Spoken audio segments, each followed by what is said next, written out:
Hello friends, welcome back to Sunita's channel. ಇವತ್ತಿನ ವಿಡಿಯೋದಲ್ಲಿ ತುಂಬ ಸಿಂಪಲ್ ಆ್ಯಂಡ್ ಈಸಿಯಾಗಿ ಹಾಕುವಂಥ ಒಂದು ಬಾರ್ಡರ್ ಡಿಸೈನು ಹಾಕೋದು ಹೇಗೆ ಅಂತ ನೋಡೋಣ. ನೋಡಿ, 6 ಎಳೆ ದಾರನ ಬ್ಯಾಕ್ ಸೈಡಲ್ಲಿ ಇಟ್ಬಿಟ್ಟು ಒಂದು ಸಿಂಗಲ್ ಕ್ರೋಶೆಯಿಂದ ಈ ರೀತಿಯಾಗಿ ಲಾಕ್ ಮಾಡ್ಕೋಬೇಕು.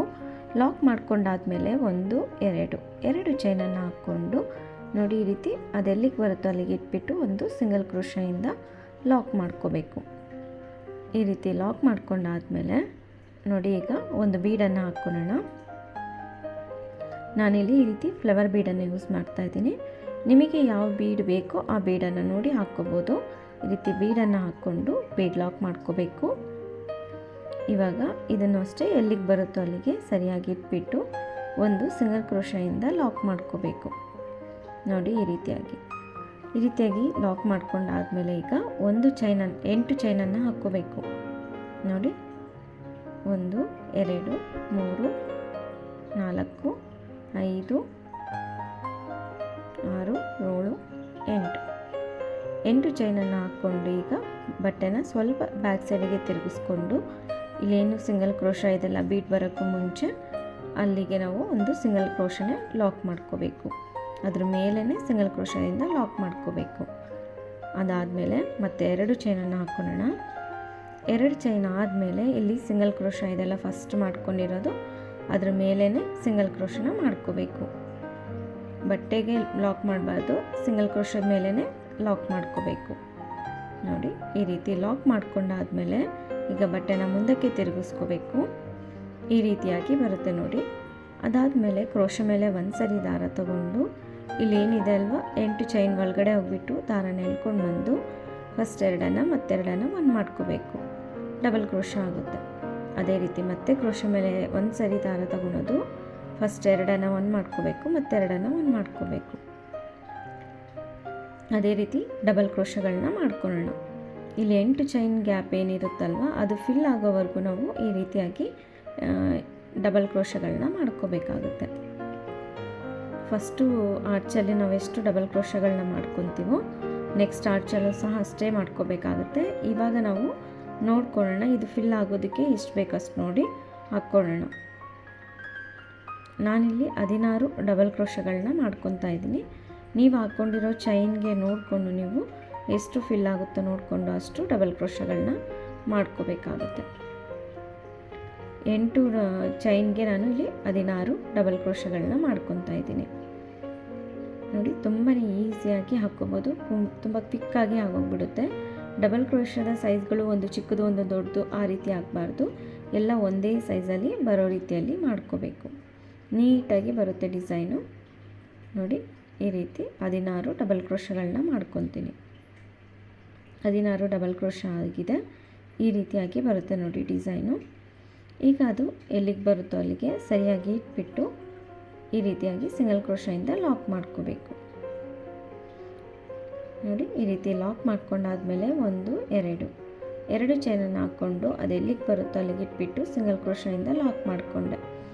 ಅದಾದಮೇಲೆ ಮತ್ತೆ ಬೀಡನ್ನು ಹಾಕ್ಕೋಬೇಕು. ಈ ರೀತಿ ಬೀಡನ್ನು ಹಾಕ್ಕೊಂಡು ಈಗ ನೋಡಿ ಬೀಡ್ ಲಾಕ್ ಮಾಡ್ಕೋಬೇಕು. ಈ ರೀತಿ ಬೀಡ್ ಲಾಕ್ ಮಾಡಿಕೊಂಡು ಈ ರೀತಿ ಎಲ್ಲಿಗೆ ಬರುತ್ತೋ ಅಲ್ಲಿಗೆ ಸಿಂಗಲ್ ಕ್ರೋಶೆಯಿಂದ ಲಾಕ್ ಮಾಡ್ಕೋಬೇಕು. ಅದೇ ರೀತಿ ಮತ್ತೆ 8 ಚೈನನ್ನು ಹಾಕ್ಕೋಬೇಕು. ಈ ಡಿಸೈನಲ್ಲಿ ಯಾವುದೇ ರೀತಿ ಕುಚ್ಚಿ ಇಲ್ಲದೆ ಇರೋದ್ರಿಂದ ಅದೇ ರೀತಿ ಡಿಸೈನ್ ಕಂಟಿನ್ಯೂ ಆಗುತ್ತೆ. ನೋಡಿ, 8 ಚೈನನ್ನು ಹಾಕ್ಕೊಂಡು ಬಟ್ಟೆನ ಬ್ಯಾಕ್ ಸೈಡಿಗೆ ತಿರುಗಿಸ್ಕೊಂಡು ಬೀಡ್ ಪಕ್ಕದಲ್ಲಿರೋ ಸಿಂಗಲ್ ಕ್ರೋಶದ ಮೇಲ್ಗಡೆನೆ ಲಾಕ್ ಮಾಡ್ಕೋಬೇಕು. ಅದಾದಮೇಲೆ ಮತ್ತೆ 2 ಚೈನನ್ನು ಹಾಕ್ಕೊಳ್ಳೋಣ. ನೋಡಿ, ಈ ರೀತಿ 2 ಚೈನನ್ನು ಹಾಕ್ಕೊಂಡು ಇಲ್ಲಿ ಬೀಡ್ ಆರ್ಚ್ನ ಪಕ್ಕದಲ್ಲಿ ಸಿಂಗಲ್ ಕ್ರೋಶ ಇದೆಯಲ್ಲ ಅಲ್ಲಿ ಸಿಂಗಲ್ ಕ್ರೋಶದಿಂದ ಲಾಕ್ ಮಾಡ್ಕೋಬೇಕು ಅದ್ರ ಮೇಲೆ. ಅದಾದಮೇಲೆ ಮತ್ತೆ ಬಟ್ಟೆನ ಮುಂದಕ್ಕೆ ತಿರುಗಿಸ್ಕೋಬೇಕು. ಅದೇ ರೀತಿ ಕಂಟಿನ್ಯೂ ಮಾಡಬೇಕು. ಮತ್ತು ಅಲ್ಲಿಂದ ಡೈರೆಕ್ಟಾಗಿ ಕ್ರೋಶ ಮೇಲೆ ಒಂದು ಸರಿ ದಾರ ತಗೊಂಡು ಇಲ್ಲಿ ಡಬಲ್ ಕ್ರೋಶಗಳನ್ನ ಮಾಡ್ಕೋಬೇಕು. ಫಸ್ಟ್ ಆರ್ಚಲ್ಲಿ ನಾನು 16 ಡಬಲ್ ಕ್ರೋಶ ಮಾಡಿರೋದ್ರಿಂದ ನೆಕ್ಸ್ಟ್ ಆರ್ಚಲ್ಲೂ ಸಹ ನಾನು 16 ಡಬಲ್ ಕ್ರೋಶಗಳನ್ನ ಮಾಡ್ಕೊತೀನಿ. ಬಿಗಿನರ್ಸು ಸಹ ಆರಾಮಾಗಿ ಈ ಡಿಸೈನ್ನ ಟ್ರೈ ಮಾಡ್ಬೋದು. ತುಂಬಾ ಈಸಿಯಾಗಿರುತ್ತೆ. ಹಾಗೆ ಆರ್ಚ್ ಅದೇ ರೀತಿಯಾಗಿ ಸೇಮಾಗಿ ಬರೋ ರೀತಿಯಲ್ಲಿ 16 ಡಬಲ್ ಕ್ರೋಶಗಳನ್ನ ಹಾಕ್ಕೊಂಡು ತೋರಿಸ್ತೀನಿ. ನೋಡಿ, 16 ಡಬಲ್ ಕ್ರೋಶಗಳನ್ನ ಮಾಡ್ಕೊಂಡಿದ್ದೀನಿ. ಈ ರೀತಿಯಾಗಿ ಬಂದಿದೆ. ಈಗ ನೋಡಿ ಇದು ಎಲ್ಲಿಗೆ ಬರುತ್ತೋ ಅಲ್ಲಿ ಸರಿಯಾಗಿ ಇಟ್ಬಿಟ್ಟು ಒಂದು ಸಿಂಗಲ್ ಕ್ರೋಶೆಯಿಂದ ಲಾಕ್ ಮಾಡ್ಕೋಬೇಕು. ತುಂಬ ಎಳೆದ್ಬಿಟ್ಟು ಲಾಕ್ ಮಾಡಬಾರ್ದು. ಅದು ಎಲ್ಲಿಗೆ ಬರುತ್ತೋ ಅಲ್ಲಿಗೆ ಇಟ್ಬಿಟ್ಟು ಸಿಂಗಲ್ ಕ್ರೋಶೆಯಿಂದ ಲಾಕ್ ಮಾಡ್ಕೋಬೇಕು.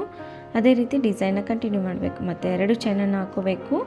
ಎಲ್ಲಿಗೆ ಬರುತ್ತೋ ಅಲ್ಲಿ ಸಿಂಗಲ್ ಕ್ರೋಶೆಯಿಂದ ಲಾಕ್ ಮಾಡ್ಕೋಬೇಕು. ನೋಡಿ, ಅದಾದಮೇಲೆ ಒಂದು ಬೀಡನ್ನು ಹಾಕ್ಕೋಬೇಕು. ಈ ರೀತಿ ಬೀಡನ್ನು ಹಾಕ್ಕೊಂಡು ಈಗ ನೋಡಿ ಬೀಡ್ ಲಾಕ್ ಮಾಡ್ಕೊಳ್ಳೋಣ. ಅದಾದಮೇಲೆ ಬೀಡ್ ಲಾಕ್ ಆಯಿತು. ಇದು ಎಲ್ಲಿಗೆ ಬರುತ್ತೋ ಅಲ್ಲಿಗೆ ಇಟ್ಬಿಟ್ಟು ಸಿಂಗಲ್ ಕ್ರೋಶೆಯಿಂದ ಲಾಕ್ ಮಾಡ್ಕೋಬೇಕು. ಈಗ 8 ಚೈನನ್ನು ಹಾಕ್ಕೋಬೇಕು. ನೋಡಿ, 8 ಚೈನನ್ನು ಹಾಕ್ಕೊಂಡು ಈಗ ಬಟ್ಟೆನ ಹಿಂದಕ್ಕೆ ತಿರುಗಿಸ್ಕೊತಾ ಇದ್ದೀನಿ. ಈ ರೀತಿ ತಿರುಗಿಸ್ಕೊಂಡು ಇಲ್ಲಿ ಸಿಂಗಲ್ ಕ್ರೋಶದ ಮೇಲೇ ಲಾಕ್ ಮಾಡ್ಕೋಬೇಕು. ಅದಾದಮೇಲೆ ಅಲ್ಲಿಂದ ಮತ್ತೆ 2 ಚೈನನ್ನು ಹಾಕ್ಕೊಂಡು ಇಲ್ಲಿ ಸಿಂಗಲ್ ಕ್ರೋಶದ ಮೇಲೆ ಲಾಕ್ ಮಾಡ್ಕೋಬೇಕು. ಸ್ವಲ್ಪ ಆರ್ಚನ್ನು ಈ ರೀತಿ ಬೆಂಡ್ ಮಾಡಿಬಿಟ್ಟು ಸಿಂಗಲ್ ಕ್ರೋಶೆಯಿಂದ ಲಾಕ್ ಮಾಡ್ಕೋಬೇಕು. ಅದಾದಮೇಲೆ ಮುಂದಕ್ಕೆ ತಿರುಗಿಸ್ಕೊಳ್ಳೋಣ. ನೋಡಿ, ಈ ರೀತಿ ಆದಮೇಲೆ ಡೈರೆಕ್ಟಾಗಿ ಕ್ರೋಶ ಮೇಲೆ ಒಂದು ಸರಿ ದಾರ ತಗೊಂಡು 16 ಡಬಲ್ ಕ್ರೋಶಗಳನ್ನ ಮಾಡ್ಕೊತೀನಿ. ನೋಡಿ, ಇಲ್ಲಿ ನಾನು ಒಂದು 6 ಡಬಲ್ ಕ್ರೋಶ ಆಗಿದೆ. ಮಧ್ಯದಲ್ಲಿ ಒಂದು ಸ್ವಲ್ಪ ನಾಟ್ ಏನಾದರೂ ದಾರ ಏನಾದರೂ ಗಂಟಾಯಿತು ಅಂದರೆ ಅಥವಾ ದಾರ ಖಾಲಿ ಆದಮೇಲೆ 6 ಎಳೆ ದಾರನ ಯಾವ ರೀತಿಯಾಗಿ ಮತ್ತೆ ನಾವು ನಾಟ್ ಮಾಡ್ಕೋಬೇಕು ಅನ್ನೋದನ್ನು ತೋರಿಸ್ತೀನಿ. ಈ ರೀತಿ 6 ಎಳೆ ದಾರ ಖಾಲಿ ಆದಮೇಲೆ ಮತ್ತೆ 6 ಎಳೆ ದಾರನ ರೆಡಿ ಮಾಡಿಕೊಂಡು ನೋಡಿ ಈ ರೀತಿಯಾಗಿ ಇರುತ್ತಲ್ವ, ಅದನ್ನು ಎರಡಕ್ಕೂ ಸೇರಿಸ್ಕೊಂಡು ಈ ರೀತಿಯಾಗಿ ಇಟ್ಕೋಬೇಕು. ಈ ರೀತಿ ಇಟ್ಕೊಂಡಾದಮೇಲೆ ನೋಡಿ ಎರಡನ್ನು ಸೇರಿಸ್ಕೊಂಡು ಒಂದು ಈ ರೀತಿ ನಾಟ್ ಮಾಡ್ಕೋಬೇಕು. ಎಲ್ಲದನ್ನು ಸೇರಿಸ್ಕೊಂಡು ಒಂದು ನಾಟ್ ಮಾಡ್ಕೊಳ್ಳೋಣ. ಈ ರೀತಿ ನಾಟ್ ಮಾಡ್ಕೊಂಡಾದಮೇಲೆ ಸ್ವಲ್ಪ ಎಕ್ಸ್ಟ್ರಾ ಇರುತ್ತಲ್ಲ ಆ ಥ್ರೆಡ್ನೆಲ್ಲ ಕಟ್ ಮಾಡ್ಕೊತೀನಿ. ಈ ರೀತಿ ಸ್ವಲ್ಪ ಥ್ರೆಡನ್ನು ಕಟ್ ಮಾಡಿಕೊಂಡು ಕ್ರೋಶ ಮೇಲೆ ದಾರ ತಗೊಂಡು ಮತ್ತೆ ಅದೇ ರೀತಿಯಾಗಿ ಡಬಲ್ ಕ್ರೋಶಗಳನ್ನ ಮಾಡ್ಕೋಬೇಕು. ಈ ನಾಟ್ ಏನಿದೆಲ್ಲ ಅದು ಬ್ಯಾಕ್ ಸೈಡಿಗೆ ಬರೋ ರೀತಿಯಲ್ಲಿ ಹಾಕ್ಕೋಬೇಕು. ನೋಡಿ, ಈ ರೀತಿ ಇಟ್ಕೊಂಡು ಡಬಲ್ ಕ್ರೋಶಗಳನ್ನ ಮಾಡ್ಕೋಬೇಕು. ಕೊನೆಯಲ್ಲಿ ಎಲ್ಲ ಆರ್ಚ್ ಎಲ್ಲ ಕಂಪ್ಲೀಟ್ ಆದಮೇಲೆ ಆ ನಾಟಿಗೆ ಗಮ್ ಹಾಕ್ಬಿಟ್ಟು ಹಿಂದ್ಗಡೆ ನೀಟಾಗಿ ಹಚ್ಕೋಬೇಕು. ತುಂಬ ಈಸಿಯಾಗಿ ಈ ರೀತಿ ನಾಟ್ ಮಾಡ್ಕೋಬೇಕು. ನೋಡಿ, ಅದೇ ರೀತಿ ನಾನು ಪೂರ್ತಿ ಕಂಪ್ಲೀಟ್ ಮಾಡಿಕೊಂಡು ತೋರಿಸ್ತೀನಿ. ಈ ಆರ್ಚನ್ನು ನೋಡಿ, ಈ ಆರ್ಚ್ ಕಂಪ್ಲೀಟ್ ಆಗಿದೆ. ಕಂಪ್ಲೀಟ್ ಆದಮೇಲೆ ಇಲ್ಲಿ ಬ್ಯಾಕ್ ಸೈಡಲ್ಲಿ ಏನಿದೆಯಲ್ಲ ಥ್ರೆಡ್ಡು, ಇದಕ್ಕೆ ಸ್ವಲ್ಪ ಗಮ್ ಹಾಕ್ಬಿಟ್ಟು ಈ ರೀತಿಯಾಗಿ ಹಚ್ಕೊಳ್ಳೋಣ. ಅಕಸ್ಮಾತ್ ಏನಾದರೂ ಆ ನಾಟ್ ಏನಾದರೂ ಮುಂದೆನೇ ಬಂದಿದ್ದರೆ ಕ್ರೋಶದಿಂದ ಸ್ವಲ್ಪ ಬ್ಯಾಕ್ ಸೈಡಿಗೆ ಈ ರೀತಿ ಎಳೆದ್ಬಿಟ್ಟು ಈ ರೀತಿ ಗಮ್ ಹಾಕ್ಕೊಂಡ್ರೆ ಆಯಿತು. ಯಾವುದೇ ರೀತಿ ಮುಂದೆ ಡಿಸ್ಟರ್ಬೆನ್ಸ್ ಆಗೋದಿಲ್ಲ, ತುಂಬ ಚೆನ್ನಾಗಿ ನೀಟಾಗಿ ಕೂರುತ್ತೆ. ನೋಡಿ, ಈ ರೀತಿ ಗಮ್ ಹಾಕಿದ್ದೀನಿ. ಈ ರೀತಿಯಾಗಿ ಬರುತ್ತೆ ಡಿಸೈನು. ಅದೇ ರೀತಿ ನಾನು ಪೂರ್ತಿ ಡಿಸೈನ್ ಕಂಪ್ಲೀಟ್ ಮಾಡಿಕೊಂಡು ತೋರಿಸ್ತೀನಿ. ನೋಡಿ, ಕಂಪ್ಲೀಟ್ ಆದಮೇಲೆ ಈ ರೀತಿಯಾಗಿ ಬಂದಿದೆ. ಆರ್ಚ್ ನೋಡಿ ಎಷ್ಟು ನೀಟಾಗಿ ಬಂದಿದೆ. ತುಂಬ ಸಿಂಪಲ್ ಆ್ಯಂಡ್ ಈಸಿಯಾಗಿ ಹಾಕುವಂಥ ಡಿಸೈನು. ಕಡಿಮೆ ಟೈಮಲ್ಲಿ ಯಾರಿಗಾದರೂ ಕುಚ್ಚು ಬೇಡ ಅನ್ನೋಂಥವ್ರಿಗೆ ಈ ರೀತಿ ಡಿಸೈನ್ನ ಹಾಕ್ಕೊಡ್ಬೋದು. ತುಂಬಾ ಚೆನ್ನಾಗಿರುತ್ತೆ. ಸೆಲ್ಫ್ ಕಲರ್ ಎಲ್ಲರೂ ಇರುತ್ತಲ್ಲ ಆ ರೀತಿಯಾದಂತಹ ಸ್ಯಾರೀಸ್ಗಾದ್ರೂ ತುಂಬಾ ಚೆನ್ನಾಗಿ ಬರುತ್ತೆ. ಈ ವಿಡಿಯೋ ಇಷ್ಟ ಆಗಿದೆ ಅಂದ್ಕೊಂಡಿದ್ದೀನಿ. ಇಷ್ಟ ಆಗಿದರೆ ಪ್ಲೀಸ್ ಲೈಕ್ ಮಾಡಿ, ಶೇರ್ ಮಾಡಿ. ಸಬ್ಸ್ಕ್ರೈಬ್ ಆಗಿಲ್ಲ ಅಂದರೆ ಸಬ್ಸ್ಕ್ರೈಬ್ ಆಗಿ. ಮತ್ತೊಂದು ಒಳ್ಳೆ ವಿಡಿಯೋ ಜೊತೆಗೆ ಭೇಟಿಯಾಗೋಣ. ಧನ್ಯವಾದಗಳು.